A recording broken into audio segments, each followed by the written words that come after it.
Looking at the Honorable Minister's statement and looking at the budget, I think that our government does not love this country. They do not have the feeling to nurture our children in this country. Honorable Speaker, $6 billion in salaries alone, not in administrative cost. Honorable Speaker, and we say we are a poor country. Honorable Speaker, the median age in this country is 19 years old. We should consider the life and the livelihood of our children. We should be investing in education. We should be investing in health rather than paying ourselves, feeding ourselves out of the poor people of this country. I will start with this August Assembly, Honorable Speaker. Honorable Speaker, to see the salary of the Honorable Speaker increased from 658 million to 658,000 to 1,560,000, I feel ashamed to call myself an honorable member. Honorable Speaker, I gave myself for service. I did not give myself for the poor people to feed me and my family. Honorable Speaker, when I saw this, I felt embarrassed. I did not want to come to this budget session because I said to myself, there is no need, because we are just sharing the cake in our pockets, going home, feeding ourselves. Not only that, but to see the responsibility allowance, the residential allowance, the robing allowance, and all those for the representatives of the people.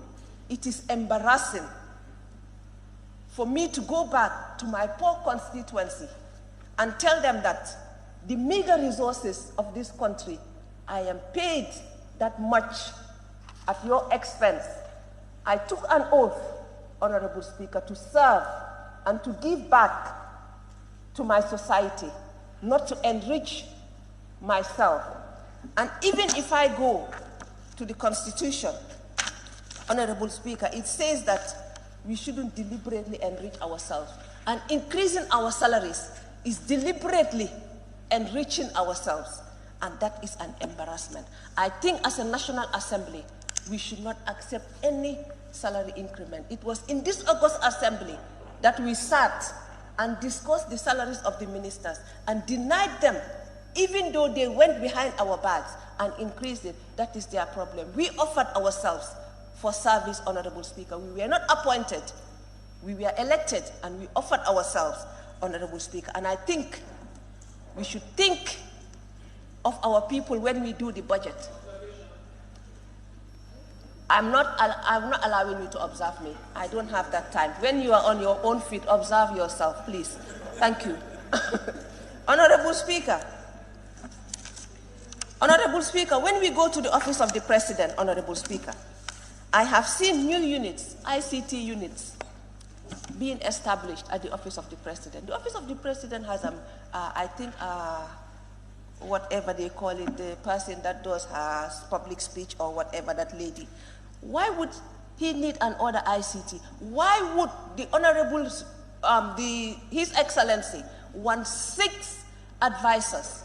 How many ministers does he have in addition to the new ministries? If the President is telling us that the ministers are not good enough, I told this August Assembly here last year when we did the budget, if he is implying that his ministers are not good, let him sack them and apply and appoint advisors.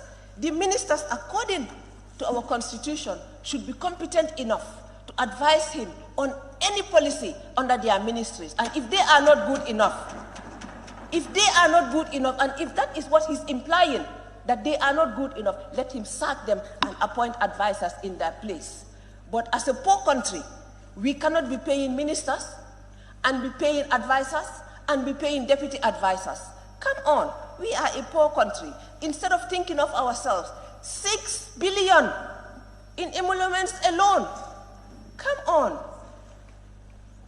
Honorable Speaker, I think we should think of the Gambian people, not our pockets.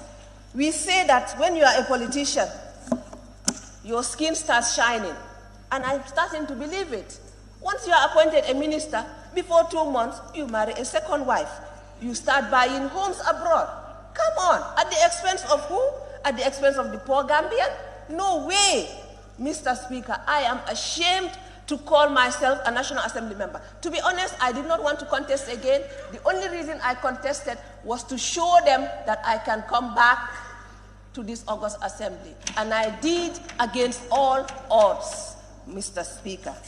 If they want, they can die seeing me at the Assembly, but I will come and I will speak my mind and I will go home and I will eat my lamb. That is who I am, Mr. Speaker. Mr. Speaker, I looked at the Ministry of Justice's budget. Mr. Speaker, we had TRRC. Mr. Speaker, we don't have the commission anymore, but we have the recommendations of the TRRC. Mr. Speaker, is the President not willing to act on the recommendations of the TRRC? Sometimes I wonder if he is, because to be honest, I'm not against anybody, but we've suffered for 22 years. And after 22 years, 2016, we thought we were embarking on change. And the Honorable President imposed certain people on us, and I think that was deliberate so that we will not implement the recommendations of the TRRC. Mr. Speaker, if you look at 2021, the TRRC, 46 million. 2022, 0. 2023, 0. So that is a direct indication that he does not want to put anything on that. Yes, the commission is no more. But the recommendations, how are we going to do implementation if nothing is allocated for it?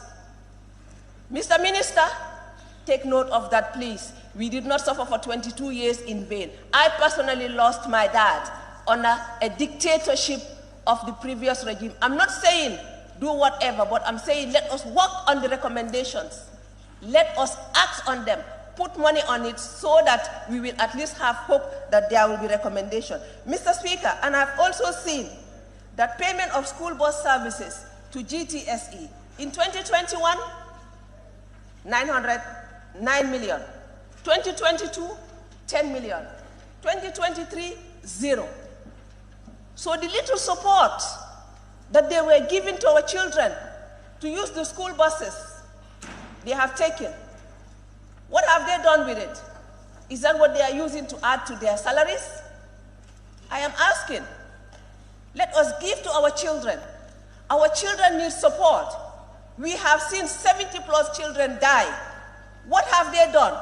Is it reflected in the budget to make sure that that has stopped, that will not happen? Because I've heard here the reason was because we did not have labs to do the test. Mr. Speaker, has that been picked in the budget? We did not come here, we did not fight to win our elections, to come here and eat and take the little resources, take it home and put it in our pockets. No, that is not me. And I know it is not my colleagues as well. I trust you all, honorable colleagues, to make sure that there is no increment. Let us start from home. Let us start from home. Let us not increase the salaries of the leadership in this assembly. When I looked at the budget, I was like, wow, the speaker, the deputy speaker, the majority leader, the minority leader, they have taken care of themselves. But have they thought about our children at home? Our schools?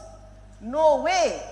There's a school in my constituency that is at risk of being closed, moved to another school. Have they thought about that? No way, but I have. Thank you very much, Honorable Speaker. And for that, honorable colleagues, let us not increase anybody's salary. Let us redirect those resources back to our communities. Thank you.